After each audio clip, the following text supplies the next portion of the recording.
कह सकते हैं कि डिसीजन है और भारत पर 50% टैरिफ लगाने का जो नोटिफिकेशन है वो जारी हो गया है। 27 अगस्त को रात 12:01 से ये टैरिफ लागू हो जाएगा। तो एक कहीं ना कहीं उम्मीद थी, छोटी सी उम्मीद थी, हालांकि दोनों देशों के बीच में कोई बातचीत नहीं हो रही थी टैरिफ के मसले पर, लेकिन ये 50% का टैरिफ, हम जिस बात को लेकर सशंकित थे कि कब से लागू होगा और क्या कोई इसके पहले कोई बातचीत होगी, कोई रास्ता निकल आएगा, कुछ हुआ नहीं है और फाइनली ये कंफर्म हो गया है कि 50% का टैरिफ ही लगेगा।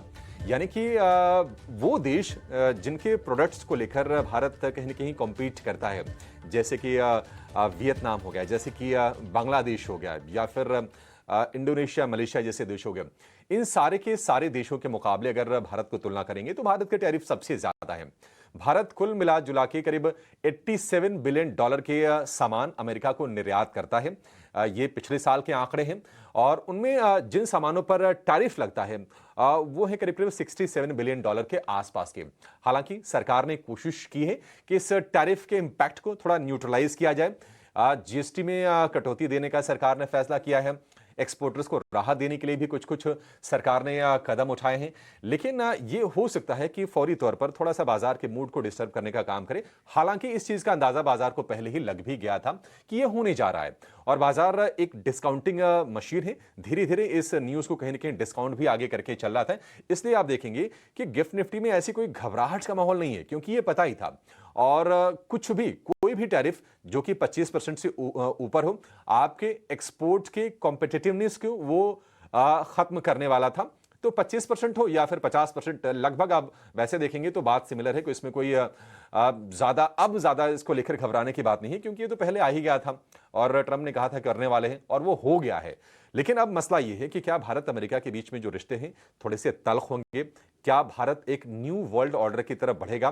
क्योंकि कई बड़े एक्सपर्ट्स की तरफ से ये स्टेटमेंट भी आ रहे थे कि ट्रंप ने ये टैरिफ लगा के ब्रिक्स को यूनाइट करने का, ब्रिक्स को मजबूत करने का काम किया है।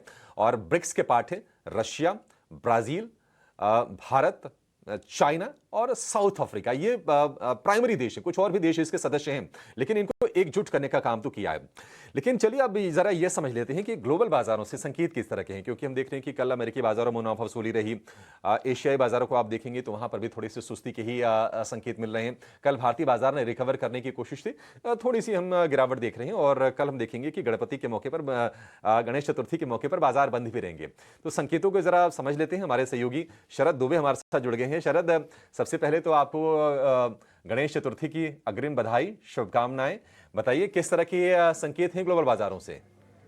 जी बिल्कुल, गणेश चतुर्थी का आपको भी जो है हार्दिक शुभकामनाएं अभिषेक। और ग्लोबल क्यूज जो है ऑफ कोर्स आज एडिशनल टैरिफ भारत पे लग रहा है और इसका नोटिफिकेशन आज देर रात 12 बजे भी आने वाला है अभिषेक। लेकिन फेड में जो भी हलचल मच गई है, ट्रंप ने लीजा कुक को फायर कर दिया है। लेकिन देखिए बाजार फ्राइडे को अभिषेक बात करें ना तो ओवरऑल एक अच्छी मोमेंटम आई थी, तो एक ब्रीदर ले रहा है, सारे एसेट क्लासेस एक ब्रीदर ले रहे हैं। इसके कारण जो अगर हम नज़र डालें ग्लोबली तो डाउ जोन्स, नैस्डैक, S&P 500 यहाँ पे जो है आपको गिरावट देखने मिल रहा है। और कल रात को ऑफकोर्स देखेगी बहुत सारे इंपॉर्टेंट डेवलपमेंट्स जो है ट्रंप बता रहे थे। यूएस फ्यूचर्स की भी बात करें तो आज जो है गिरावट देखने मिल रही है और सजेशन यही है कि एक gap down opening Nifty, gift Nifty में भी देखने मिल सकती है। S&P 5 फ्यूचर्स भी नेगेटिव में है और डाउ जोन्स की बात करें तो ऑलमोस्ट 349 पॉइंट्स की गिरावट आई। नास्डैक में भी यहाँ पे आपको गिरावट देखने मिला। याद रखिए अगले महीने की जो पॉलिसी में जो है पावेल ने दरें घटाने के संकेत दिए हैं, लेकिन बहुत सारे जो इवेंट्स हैं वो लाइंड अप हैं जो मैक्रो डिसीजन डिसाइड करने वाले हैं। सितंबर की पॉलिसी में फेड दरों की कटौती का संभावना लगभग 84% का है और ट्रंप ने जो है फेड गवर्नर लीजा कुक को जो है हटा दिया गया है, तो ये एक बड़ा न्यूज़ है। उसके कारण ऑफकोर्स डॉलर भी गिर गया है, ट्रेजरीज में भी आपको इम्पैक्ट देखने मिला है। ट्रंप ने लीजा को जो मॉर्गेज फ्रॉड करने पर आरोप लगाया गया है। लेकिन 3 अहम इवेंट्स भी है यूएस में जिसको हमें ट्रैक करना चाहिए। आज कंज्यूमर कॉन्फिडेंस इंडेक्स आने वाला है, महंगाई की तरफ किस तरह जो रुख होगा फेड का ये डिसाइड आज भी करेगा। आज का बहुत बड़ा इवेंट है। कल एनवीडिया के नतीजे आने वाले हैं और इनका जो है वेटेज नास्डैक में बहुत बड़ा है एज अ सेमीकंडक्टर, तो किस तरह नास्डैक का अपमूव आता है उस पर भी हमारी नज़र ज़रूर रहने वाली है। और शुक्रवार को जुलाई की पीसी डाटा आने वाली है, तो 3 दिन मैक्रो डेटा और एक अर्निंग स्पेसिफिक जो है यूएस मार्केट जो है ज़्यादा मूव कर सकते हैं। और याद रखिए हमारा कल छुट्टी है, गणेश चतुर्थी के दिवस पे, तो एक ट्रंकेटेड वीक ऐसे भी रहने वाला है भारतीय बाजार में। अगर एशियाई बाजार की बात करें तो यहाँ पे भी जो है मिले जुले संकेत आए हैं। निक्कई में 2 दिनों की तेज़ी पर अभी ब्रेक लगी है, 510 अंक नीचे है। वही कोरिया की बात करें तो 3 दिनों की तेज़ी पर ब्रेक लगा है। तो बहुत जगह तेज़ी हुई थी, अब यहाँ पे ब्रेक लग रहे हैं।